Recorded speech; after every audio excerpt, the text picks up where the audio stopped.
भारत निंखा तंब चाही हुम्बुद्रा मंगा सुबा जाति कामरत मासफ कमरी लेना ngasi फ्रीडम राइट हाइबा थीमदा इंडियन मोटर बाइक एक्सपीडिशन अम इम्फाल की सेंग लेवल लाइफ अमलन कंगला की लम थाखरे एक्सपीडिशन असि द राइडर क्याना सर्व ग्यारी पांगथोक लिबा एक्सपीडिशन असि की मतंग रॉयल मोटर मणिपुर की चेप मैसनाम विक्रम कुमार ना फोंगदोरक पवाफम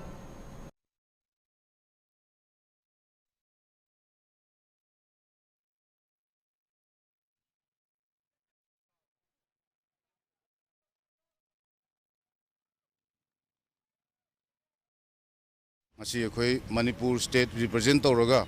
all India motor bike expedition 2022 Azadi ka Amrit Mahotsav का मरी लेना गवर्नमेंट ऑफ इंडिया की मखादा अखोना हंदक की historical 75 years of Indian independence का मरी लेना स्टेट अममदगी राइडर अमम खलगा अखोना ऑल ओवर इंडिया की था मरी नुमित कुनगा मंगानी की खोंचत चचदोरिबा न्यू दिल्ली की राष्ट्रपति भवन दगी हौरगा लाइव सेप्टेम्बर तांग मापन सिदगी चचगदौरिबा सिंब इवेंट मणिपुर की महूत सिंजदुना रॉयल मोटर्स मणिपुर की मेंबर ओइजरिबा आई सामक विक्रमजीत अमसुंग कोमब्रा उमाकांता असी मणिपुर दगी